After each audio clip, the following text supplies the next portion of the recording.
Good afternoon student. देखिए आज हम बीकॉम सेकेंड ईयर के सेकेंड पेपर के बारे में डिस्कस करेंगे।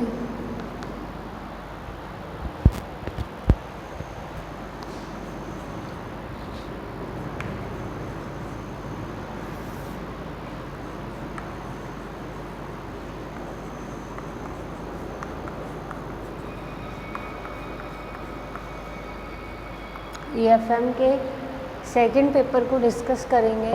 हमारा जो चैप्टर चल रहा था कैपिटल बजटिंग।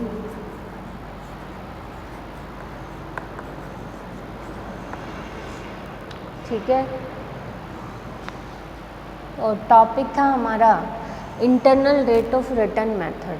ठीक है, तो हमने पेबैक पीरियड मेथड, ठीक है, average rate of return method. देखिए हम payback period method, average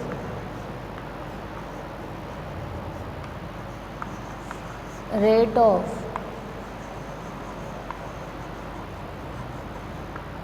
return method,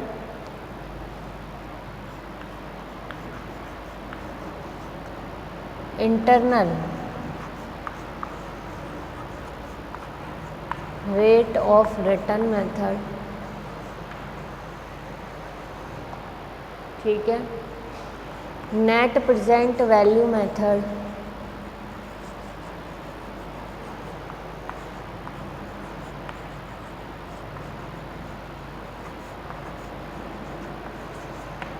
discounted payback period method. इन मेथड्स के बारे में हम पढ़ चुके थे। ठीक है, तो आज हम इन सभी से रिलेटेड जो भी क्वेश्चन हैं वो क्वेश्चंस करेंगे। ठीक है, तो मैं आपको एक क्वेश्चन कराऊंगी जिसमें ये जितने भी फॉर्मूले हैं सभी फॉर्मूले कवर हो जाएंगे कि पेबैक पीरियड कैसे कैलकुलेट होता है, ARR कैसे कैलकुलेट होती है, IRR कैसे कैलकुलेट होती है। ठीक है, तो देखिए क्वेश्चन नोट करिएगा आप।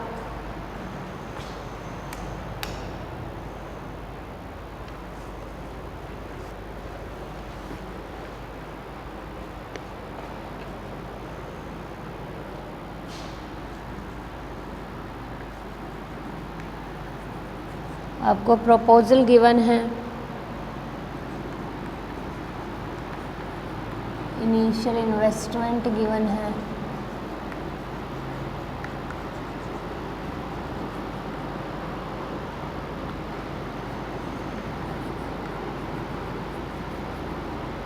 नेट कैश इनफ्लो गिवन है और आपको लाइफ गिवन है। प्रपोजल ए में इनिशियल इन्वेस्टमेंट है 60,000 और एनुअल कैश इनफ्लो है 18,000। प्रपोजल बी में 88,000 और 15,000।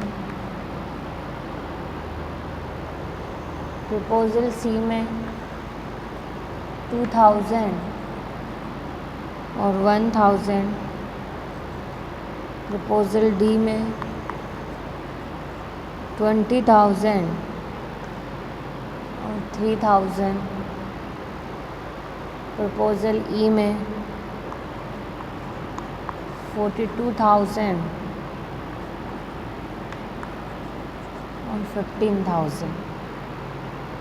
लाइफ ए प्रोजेक्ट की है 15 years,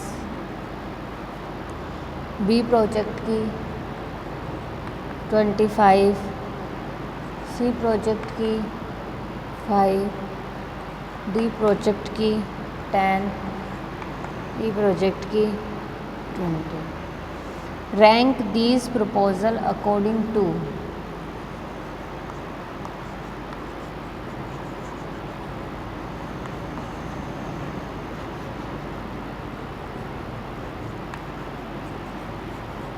according to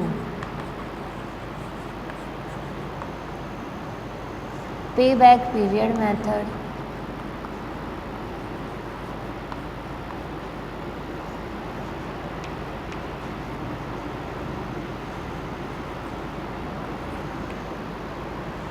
average rate of return method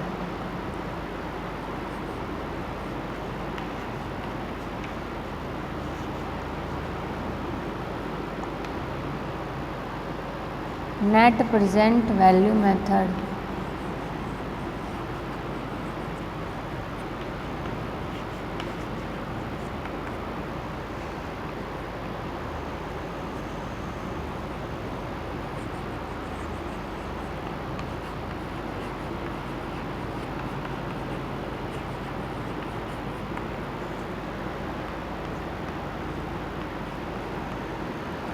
ठीक है, नोट कर लीजिए इसको।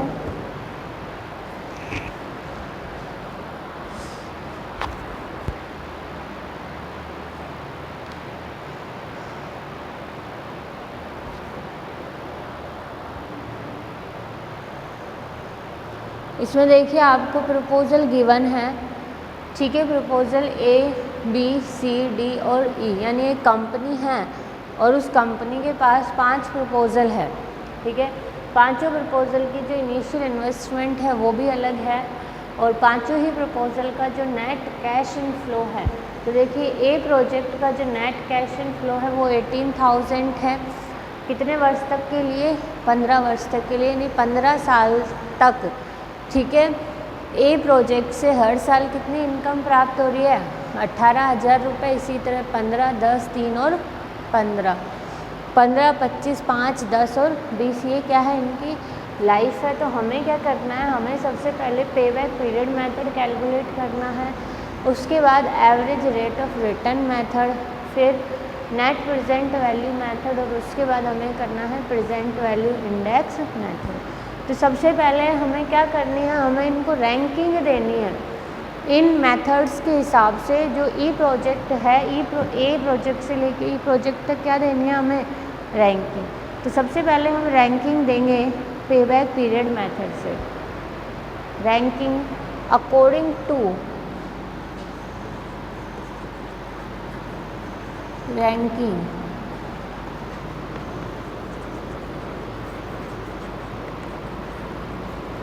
अकॉर्डिंग टू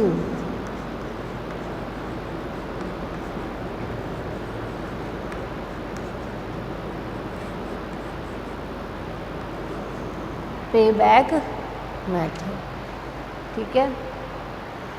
अब देखिए सबसे पहले हम क्या बनाएंगे? एक फॉर्मेट तैयार कर लेंगे। तो सबसे पहले हम करते हैं एक फॉर्मेट तैयार। फॉर्मेट में फर्स्ट क्या आ जाएगा हमारे पास? प्रपोजल ही आ जाएगा, ठीक है। तो यहाँ पर प्रपोजल का कॉलम बनेगा। सेकंड जो हम कॉलम बनाएंगे वो किसका बनाएंगे? इनिशियल इन्वेस्टमेंट का, क्योंकि जो हम फॉर्मेट बना रहे हैं उसी फॉर्मेट में हम क्या कर लेंगे? पे बैक पीरियड मेथड को कैलकुलेट कर लेंगे, ठीक है। यदि हम अलग अलग से करेंगे कि ए प्रोजेक्ट का हम अलग से पे बैक पीरियड मेथड कैलकुलेट कर रहे हैं, बी प्रोजेक्ट का अलग कर रहे हैं, तो वो हमारे लिए क्वेश्चन क्या हो जाएगा? बहुत ज़्यादा लेंदी उसका आंसर हो जाएगा, ठीक है।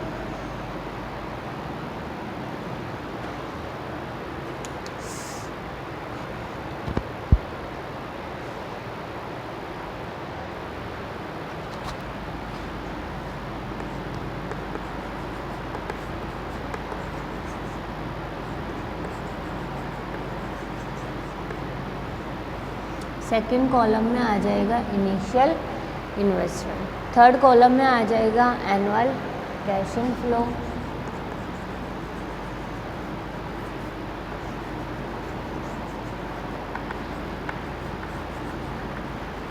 ठीक है।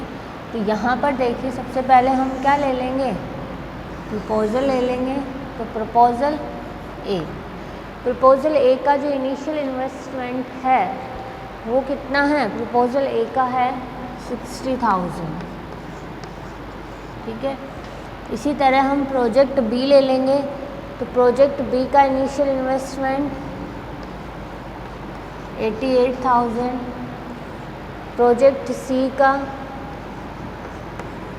2,000, प्रोजेक्ट डी का 20,000 और प्रोजेक्ट ई का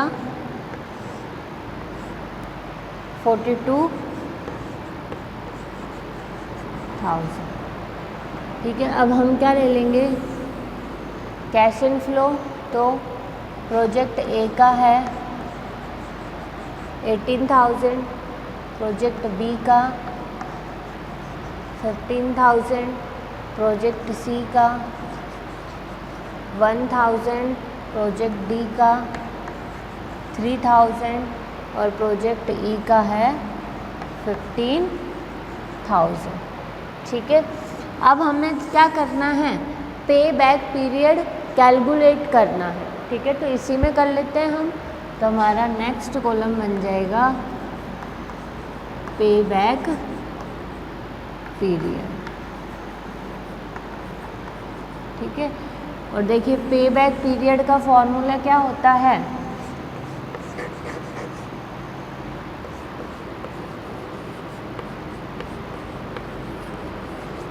पे बैक पीरियड का फॉर्मूला होता है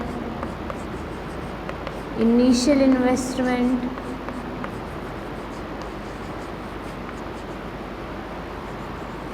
और डिवाइड किससे कर देंगे,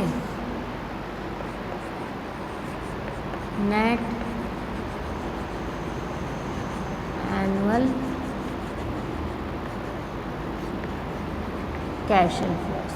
ठीक है, तो यहाँ पर देखिए इनिशियल इन्वेस्टमेंट कितना है, 60,000 है ए प्रोजेक्ट का, और कैश इनफ्लो कितना है एनुअल 18,000। ठीक है, तो इस तरह से कितना आ जाएगा पे बैक पीरियड 3.33 ईयर। कितना आ जाएगा 3.33 ईयर्स। ठीक है, यहाँ आ जाएगा 3.33 ईयर्स।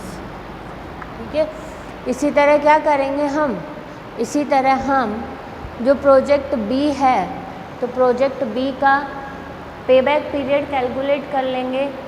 और प्रोजेक्ट बी का पे बैक पीरियड कैसे कैलकुलेट करेंगे, 88,000 को डिवाइड कर देंगे 15,000 से, तो कितना आ जाएगा 5.87 ईयर्स। कितना आ जाएगा 5.87 ईयर्स। इसी तरह प्रोजेक्ट सी का 2000 में 1000 डिवाइड कर देंगे तो कितना आ जाएगा 2 ईयर्स। ठीक है, 20,000 में से 3000 डिवाइड कर देंगे 6.67 ईयर्स। ठीक है, और ई प्रोजेक्ट 42,000 में 15,000 क्या कर देंगे, डिवाइड कर देंगे तो 2.8 ईयर्स। ठीक है, ये हमारे पास क्या आ गया, पे बैक पीरियड। अब हमें क्या देनी है, रैंकिंग।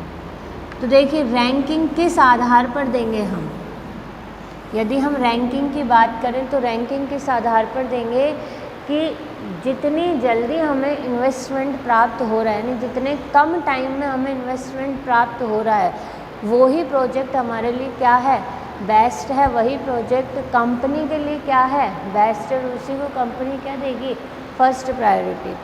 तो देखिए सी प्रोजेक्ट में 2 ईयर्स में ही क्या हो रही है, जो इनिशियल इन्वेस्टमेंट लगाई थी वो प्राप्त हो रही है, तो उसको कौन सी रैंकिंग दे दी, फर्स्ट रैंकिंग। उसके बाद ई प्रोजेक्ट में 2.8 ईयर्स में ही क्या हो रही है, इनिशियल इन्वेस्टमेंट प्राप्त, तो उसको सेकंड रैंकिंग।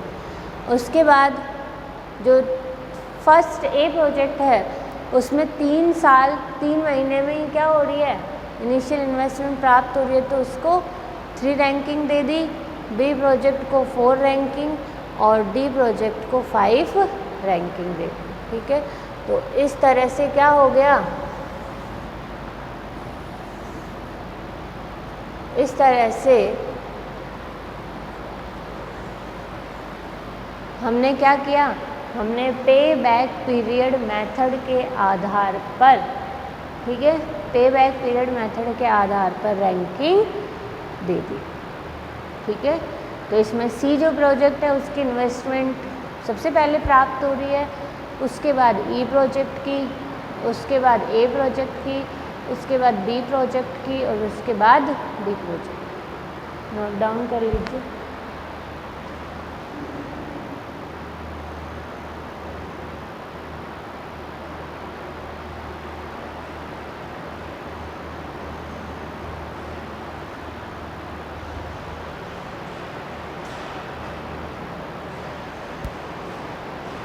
कर लिया नोट डाउन। अब क्या करेंगे हम, average rate of return method से क्या देंगे, रैंकिंग देंगे। किससे देंगे, average rate of return method से।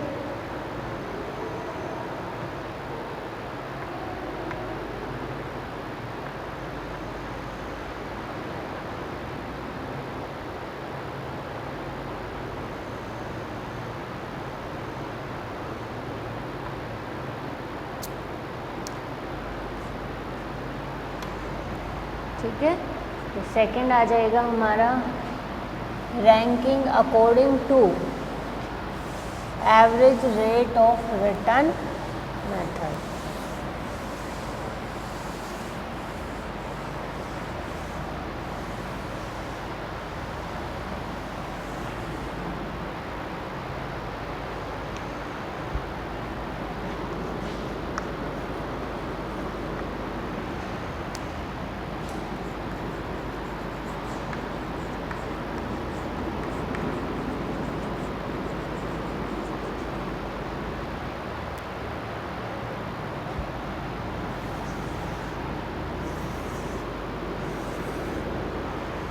ठीक है, अब देखिए सबसे पहले किसका कॉलम आ जाएगा, प्रपोजल का।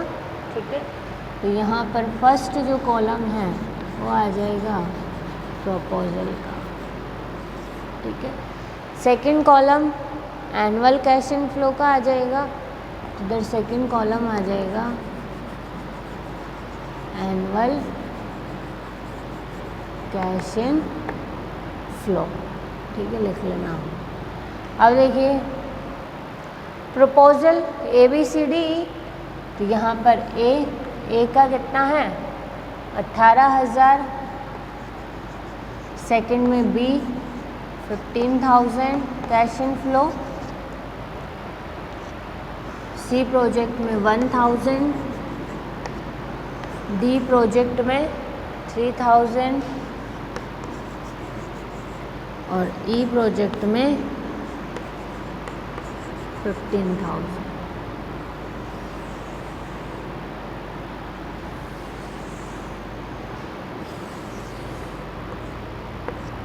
ठीक है, अब देखिए यदि मैं बात करूं average rate of return method की, तो average rate of return method में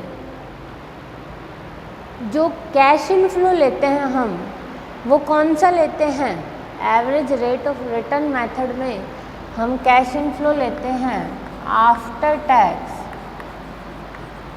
एंड डेप्रिसिएशन।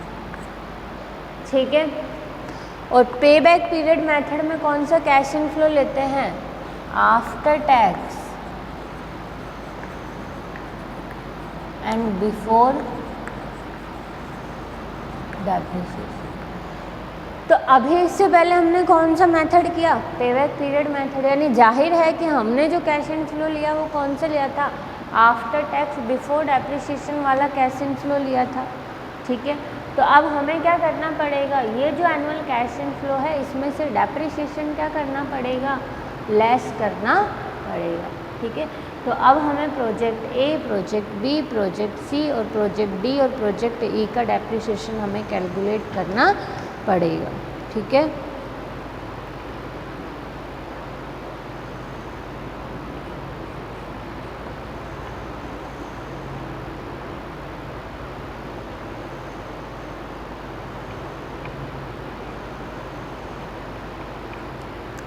ठीक है, क्या करना पड़ेगा, डेप्रिसिएशन। अब डेप्रिसिएशन कैसे कैलकुलेट होता है, initial investment minus scrap value, तो स्क्रैप तो कुछ है नहीं, और डिवाइड कर देंगे लाइफ से। तो इनिशियल इन्वेस्टमेंट देखिए कितनी है प्रोजेक्ट ए की 60,000, और लाइफ कितनी है 15 ईयर्स, तो डेप्रिसिएशन कितना आ जाएगा 4,000। ठीक है, तो प्रोजेक्ट ए में क्या ले लेंगे हम, डेप्रिसिएशन, और प्रोजेक्ट ए का डेप्रिसिएशन कितना आ गया 4,000। इसी तरह 88,000 को किससे डिवाइड कर देंगे 25 से, तो डेप्रिसिएशन आ जाएगा 3,520।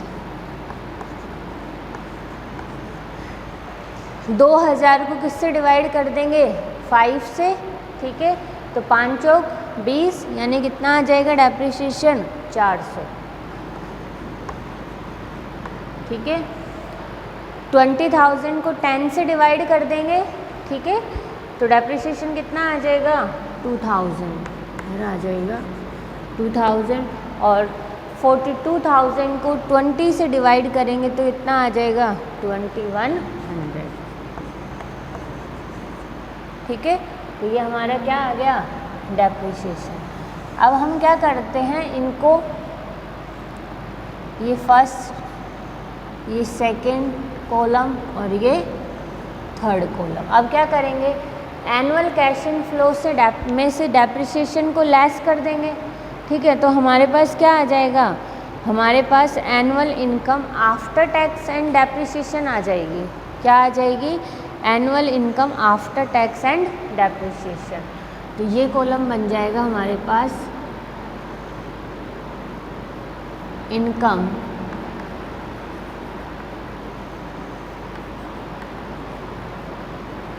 After tax and depreciation. कैसे करेंगे, जो ये एनुअल कैश इन फ्लो है, यानी सेकंड कॉलम में से थर्ड कॉलम को क्या कर देंगे लेस, तो एनुअल कैश इन फ्लो में से, क्योंकि ये जो कैश इन फ्लो है इसमें टैक्स तो लेस है लेकिन डेप्रिसिएशन लेस नहीं है, तो हमें क्या करना है डेप्रिसिएशन इसमें से लेस करना है। तो हमारे पास कितना आ जाएगा 14,000।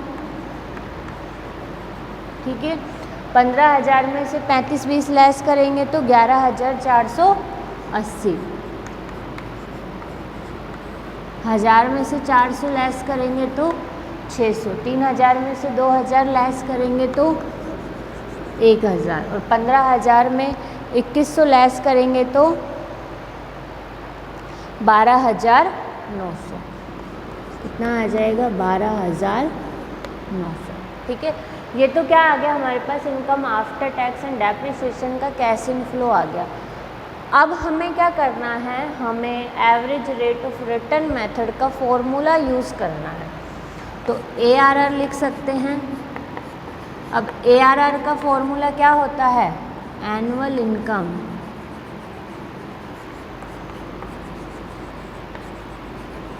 आफ्टर टैक्स एंड डेप्रिसिएशन, और डिवाइड कर देंगे हम इनिशियल इन्वेस्टमेंट से इनटू कर देंगे 100 से।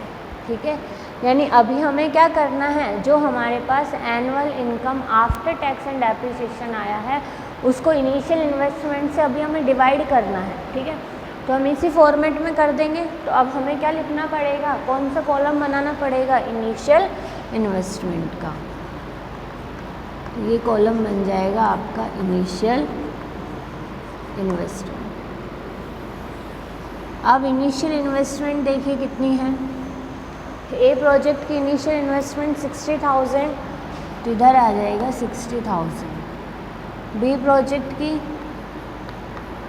88,000, सी प्रोजेक्ट की 2,000, डी प्रोजेक्ट की 20,000, ई प्रोजेक्ट की 42,000। ठीक है।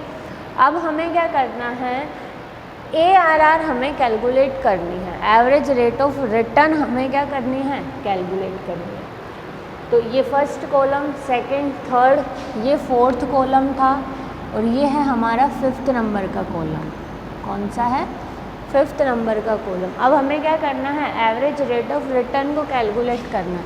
यानी हम लिख सकते हैं ARR लिख सकते हैं इसको, ठीक है।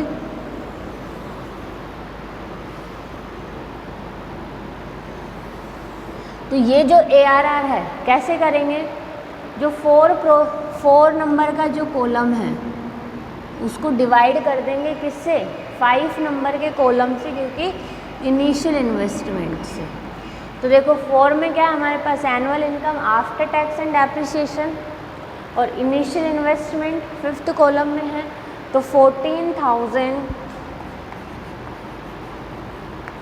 डिवाइड कर देंगे 60,000 से और इनटू कर देंगे 100। तो ए प्रोजेक्ट की जो हमारी रेट आएगी वो कितनी आएगी, 46.67%, ठीक है। इधर 100 और कर लेना, तो 46.67%, ठीक है। ये ए प्रोजेक्ट की रेट आ गई। बी प्रोजेक्ट की 26.09%,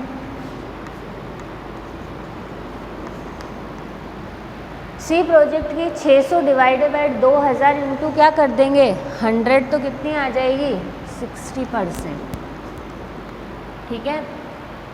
1000 डिवाइडेड बाई 20,000 इंटू 100 करेंगे तो कितनी आ जाएगी 10%। 12,900 डिवाइडेड बाई 42,000 इंटू 100 करेंगे तो 61.43%, ठीक है। अब हमें क्या करना है, हमें इनको रैंकिंग देनी है। क्या देनी है, रैंकिंग। तो ये आ जाएगा रैंकिंग का कॉलम। तो रैंकिंग किस बिहाफ पे देंगे, जिस प्रोजेक्ट की ARR जितनी ज़्यादा होगी, ठीक है, उसको क्या दी जाएगी, फर्स्ट रैंकिंग उसको दी जाएगी। तो यहाँ पर देखिए 46.67%, 26.09, 60, 10%, 6.43%। तो ई प्रोजेक्ट की जो एवरेज रेट ऑफ रिटर्न है वो क्या है, सबसे ज़्यादा है, तो इसको हम फर्स्ट रैंकिंग देंगे।